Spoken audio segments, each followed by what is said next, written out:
नमस्कार, सत श्री अकाल, आदाब अर्ज है। Welcome to Suhana Safar with Annu Kapoor, सिर्फ 92.7 बिग एफएम पर। मुझे समझ में नहीं आ रहा है कि आज मैंने जो सोचा था कि मैं पहली जो स्टोरी सुनाऊंगा वो उसके साथ शुरुआत करूं कि नहीं करूं। ये जो पहली कहानी है ये दरअसल एक गीत से जुड़ी हुई है, लेकिन बड़ी टचिंग है, बहुत ही मार्मिक कहानी है। मुझे मालूम नहीं कि शो की शुरुआत मैं इस कहानी से करूं, क्योंकि सचमुच मैंने क्रॉस चेक किया, ये कहानी बिल्कुल सही है। इसलिए मैं दूसरी जो कहानी थी उसको पहली बना के करता हूं। और आज की पहली कहानी उस एक्ट्रेस की कहानी जिसे आया बुखार और हाथ से चली गई फिल्म, ये है आज की पहली कहानी। हमारे रेगुलर सेगमेंट्स तुमने पुकारा और हम चले आए। दिल ने फिर याद किया, मैं आज दिल याद करेगा एक्टर जैकी श्रॉफ को। और नया सेगमेंट जो बहुत पॉपुलर हो रहा है धीरे धीरे, अबे जे क्या हो गया। आज मैं बताऊंगा फिल्म चेन्नई एक्सप्रेस की वो मिस्टेक जब हम बोल पड़े अबे जे क्या हो गया। बड़ी बड़ी फिल्में बनती हैं, लोग गच्चा खा जाते हैं, ध्यान ही नहीं देते हैं। और आखिर में हमारी श्रोता प्रियमवदा मिश्रा के सवाल का जवाब। तो चलिए दोस्तों शुरू करते हैं आज का सुहाना सफर। सिनेमेटोग्राफर से डायरेक्टर बने लॉरेंस डिसूजा ने संजय दत्त और सलमान खान को लेकर एक फिल्म अनाउंस की। फिल्म का नाम था साजन। फिल्म के लिए हीरोइन की तलाश शुरू हुई, कई नाम सामने आए, लेकिन बात बन नहीं रही थी। आखिर एक नाम शॉर्टलिस्ट हुआ, आयशा झुल्का। आयशा झुल्का तब बिल्कुल नई नई आई थी। जब उनको पता पड़ा तो खुशी से भर गई। उनके लिए बहुत बड़ा मौका था, बहुत बड़ी अपॉर्चुनिटी थी। लीजिए साहब, सारी फॉर्मेलिटीज पूरी कर ली गई, शूटिंग की डेट्स, कॉस्ट्यूम, एवरीथिंग, पैसा कौड़ी सब हो गया। लेकिन भाग्य को कुछ और ही मंजूर था। शूटिंग के पहले ही दिन आयशा को आ गया तेज बुखार, हाई फीवर। इतना तेज बुखार, इतना हाई फीवर कि वो कुछ ना कर पाई, शूट नहीं कर पाई, चलना मुश्किल हो गया। डॉक्टर आया और डॉक्टर ने कहा तुम्हें बिस्तर पर ही लेटना होगा, क्योंकि आयशा की हालत ऐसी थी ही नहीं, आराम के अलावा वो कुछ और कर पाए। फिल्म की शूटिंग शुरू हो चुकी थी, उनके बगैर सीन्स हो चुके थे। ज्यादा दिनों तक आयशा का इंतजार करना प्रोड्यूसर के लिए मुमकिन नहीं था। फिर चिंतन शुरू हुआ। आयशा झुल्का को रिप्लेस करने की नौबत आ गई। अब कौन? तो ढूंढा ढांडी के बाद आयशा के बदले आई माधुरी दीक्षित। और ये फिल्म साजन माधुरी दीक्षित के करियर की जो सफलतम फिल्में हैं उनमें से एक साबित हुई। ऐसी ही फिल्मों ने माधुरी दीक्षित को नंबर 1 की हीरोइन बनाकर छोड़ा। बंबई में एक बिजनेसमैन हुआ करते थे, नाम था अहमद भाई कतरी। उनका एक 5 साल का बेटा था जो जन्म से ही मेंटली केपेबल नहीं था, साउंड नहीं था, डेफ एंड डम्ब था, गुमसुम पड़ा रहता, न हंसता न रोता। माँ बाप दिलो जान से बच्चे को प्यार करते थे, लेकिन बेबस थे। बेबस माँ बाप। बहुत इलाज कराने की कोशिश की, लेकिन कोई नतीजा नहीं निकला। इत्तेफाक से माँ बाप ने सिचुएशन को समझते हुए, कोई चारा सामने न दिखते हुए समझौता कर लिया। जैसा भी था ये बच्चा उनकी औलाद था। देखिए, एक दिन की बात है कि रेडियो पर एक गाना बजा। ये बच्चा वैसे तो गुमसुम पड़ा रहता था, लेकिन ये मुकेश का गाना बजा जब। फिल्म थी साथी, गीत के बोल थे आंखें खुली थीं या आए थे वो भी नजर मुझे, फिर क्या हुआ नहीं है कुछ इसकी खबर मुझे।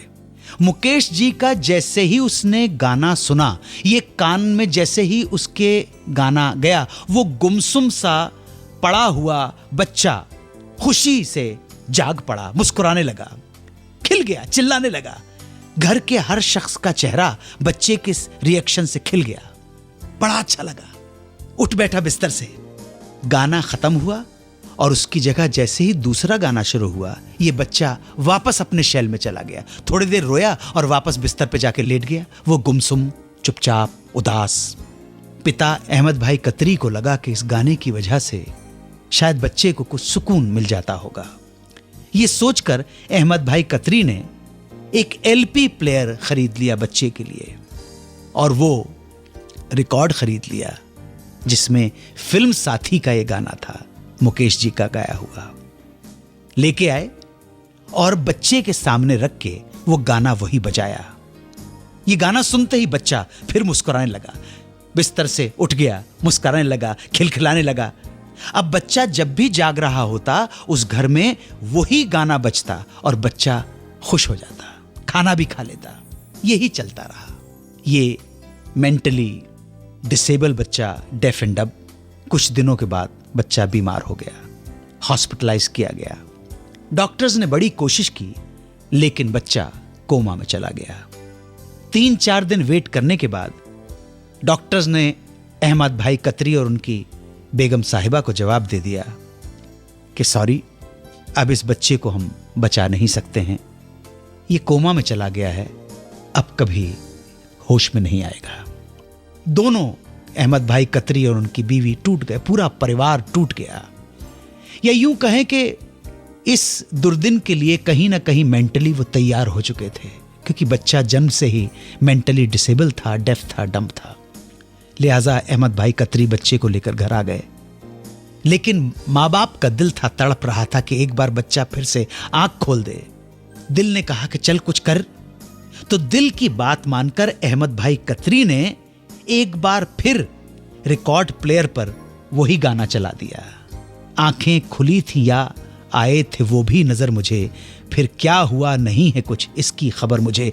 जैसे ही ये गाना बजना शुरू हुआ, वो जो बच्चा 1 हफ्ते से कोमा में था, उसने आंखें खोल दी, मुस्कुरा दिया, माँ बाप की तरफ देखा, मुस्कुरा दिया, खिलखिलाने लगा।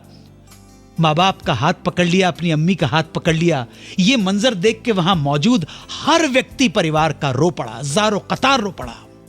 गाना जैसे ही खत्म हुआ, एक बार फिर बच्चे ने आंखें मूंद ली और वो हमेशा के लिए उसके बाद इस दुनिया से चला गया, फिर कभी नहीं उठा। उस मासूम बच्चे की कब्र मुंबई के सोनापुर कब्रिस्तान में है, और उसकी कब्र पर आज भी जो तख्ती लगी है, जो बोर्ड लगा है, उस पर लिखा है, आंखें खुली थी या आए थे वो भी नजर मुझे, फिर क्या हुआ नहीं है कुछ इसकी खबर मुझे। आंखें मेरी भी भीग गई हैं। हेलो, हाँ जी, कौन सा बोल रहे हैं? अरे कुणाल बोल रहा हूँ। Good evening sir. नमस्कार जी, नमस्कार। अन्नू कपूर बोल रहा हूँ 92.7 बिग एफएम से। कैसे हैं? अरे वाह सर, थैंक यू। जी जी, कैसे हैं सर आप? मैं ठीक हूँ कुणाल जी। कहाँ से बोल रहे हैं आप? सर मैं गोरेगांव से बोल रहा हूँ। गोरेगांव, मुंबई। जी जी सर। कैसे हैं? परिवार में कौन कौन है कुणाल जी? परिवार में मम्मी हैं, मेरे बड़े भाई हैं जी, और ग्रैंडफादर हैं जी। बस यही लोग हैं। अच्छा, और अभी तक शादी नहीं हुई? नहीं सर, अभी कहाँ। अभी कहाँ मतलब कब? ऐसे निराशा के साथ क्यों बोल रहे हैं? हो जाएगी। बड़े भाई की हो जाएगी, फिर मेरी हो जाएगी, ये सीक्वेंस है ऐसा। अच्छा, हाँ, नहीं, मैं समझ सकता हूँ। तो कोई है नजर में, कोई ऐसा कुछ? सर नजर में तो बहुत है, पर वही है कि अभी शायद सही टाइम नहीं है, करियर के पीछे पड़े हैं। अच्छा, नहीं, वो भी सही। कितनी है नजर में? सर नजर तो सर घूमती रहती है अभी। हाँ, ये नजर अगर घूमे नहीं तो फिर जवानी की नजर नहीं हुई। बिल्कुल सही। वैसे आजकल बुढ़ापे में भी नजरें बहुत घूमती है। बिल्कुल सही है, कोई प्रॉब्लम नहीं है। कुछ अपने बारे में बताइए, क्या शौक है आपके? सर मैं गिटार प्लेयर भी हूँ, गाता भी हूँ थोड़ा बहुत। अरे वाह वाह वाह वाह, अरे वाह वाह वाह, ये तो कलाकार। अरे भाई, तो फिर तो बात करने से पहले थोड़ा कुछ गुनगुना दीजिए तो बहुत अच्छा लगेगा। सर गिटार बगल में है मेरे। बस तो उठाइए गिटार और छेड़ दीजिए कुछ।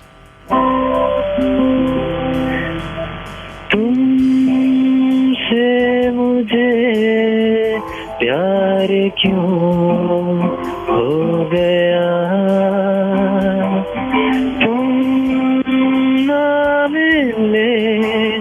और मैं खो गया। Thank you sir. हो गए भैया, अरे तुम नहीं मिले तो तलाश करो उसको। हाँ सर, बात जब कोई चीज मिले नहीं ना तो तलाश में जुट जाओ। बिल्कुल ठीक है ना सर, निराश सर। नहीं होना है। और नहीं, कौन नहीं। कौन से हीरो और गाने अच्छे लगते हैं? सर गाने सर मुझे तो जनरली 80s और उसके पहले के अच्छे लगते हैं, रेट्रो। जैसे जैसे कौन से अच्छा लगा म्यूजिक डायरेक्टर, कुछ डिस्क्राइब कर सकते हैं? ओपी नैयर साहब हैं। ओपी नैयर बहुत अच्छे लगे। ओके जी, और उसके बाद लक्ष्मीकांत प्यारेलाल तो अच्छे हैं ही। हाँ बिल्कुल, अरे मास्टर्स के नाम ले रहे हैं आप। अपने पंचम दा और SD बर्मन साहब, ये अरे तो वाह, जी जी।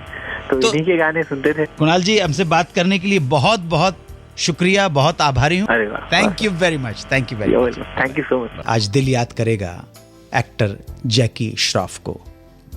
जैकी श्रॉफ लातूर जिले के उदगीर में 1 फरवरी 1957 को जन्मे। जन्म का नाम जय किशन काकू भाई श्रॉफ। आपके पिता का नाम काकू भाई श्रॉफ गुजराती थे और मां रीता कजाकिस्तान की है। जैकी का बचपन बंबई के 3 बत्ती इलाके में बीता, जहां वो जग्गू दादा के नाम से जाने जाते थे। जैकी ने कभी सोचा भी नहीं था कि वो एक्टिंग की दुनिया में कदम रखेंगे, लेकिन एक दिन उन्हें एक सिगरेट कंपनी का ऐड करने का मौका मिला, तो यूं ही टाइम पास के लिए उन्होंने वो ऐड कर लिया। पैसे मिल गए, अच्छे मिले, इज्जत मिली। उसके बाद कुछ और एड्स मिलने लगी, तो जैकी इसी दिशा में निकल पड़े। और तभी देवानंद की फिल्म में उन्हें एक छोटा सा रोल करने का ऑफर मिला। फिल्म थी स्वामी दादा। 2 साल बाद सुभाष घई ने उनकी एड फिल्म देखकर उन्हें अपनी फिल्म हीरो का हीरो बना दिया। ये फिल्म चली और खूब चली, और साथ ही चल पड़ा जैकी श्रॉफ का करियर। देखते ही देखते जैकी दर्शकों के दिल पर छा गए। जैकी श्रॉफ ने हिंदी, बंगला, तेलुगु, मलयालम, कन्नड़, मराठी, तमिल, पंजाबी और उड़िया फिल्में की। तकरीबन 151 फिल्मों में काम किया है और जैकी श्रॉफ आज भी फिल्मों में सक्रिय हैं। परिंदा, 1942 लव स्टोरी और रंगीला के लिए फिल्म फेयर अवार्ड भी हासिल कर चुके हैं।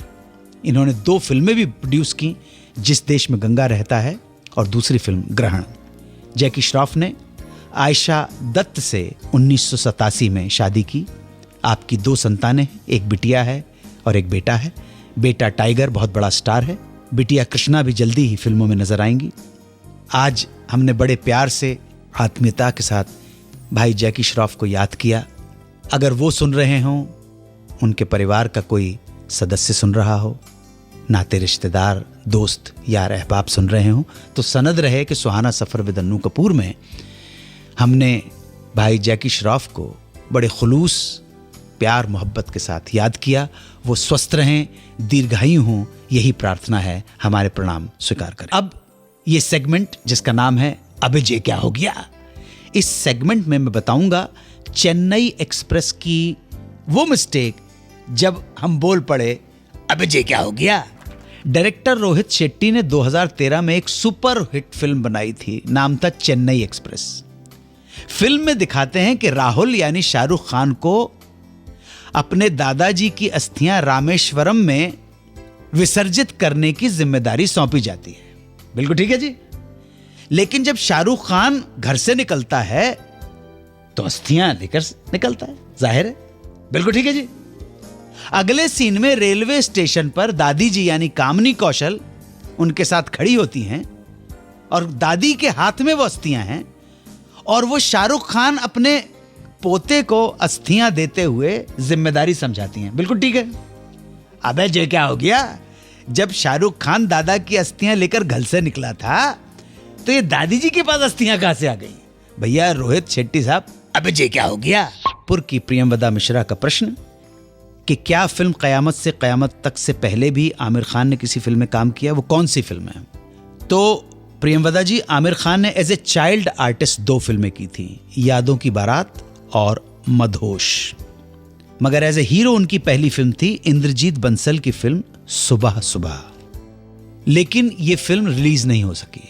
उसके बाद उन्होंने केतन मेहता की होली में भी काम किया, फिर आदित्य भट्टाचार्य की फिल्म राख में भी वो थे, लेकिन राख से पहले ही रिलीज हो गई कयामत से कयामत तक। तो जो आपका प्रश्न है, उम्मीद है कि आप उत्तर से संतुष्ट होंगी। इस मुतालिक किसी और के पास कोई जानकारी हो तो हमारे साथ ज़रूर शेयर करें। आज के लिए इतना ही, चलता हूँ। प्रार्थनाओं में याद रखिएगा। जय हिंद, वंदे मातरम।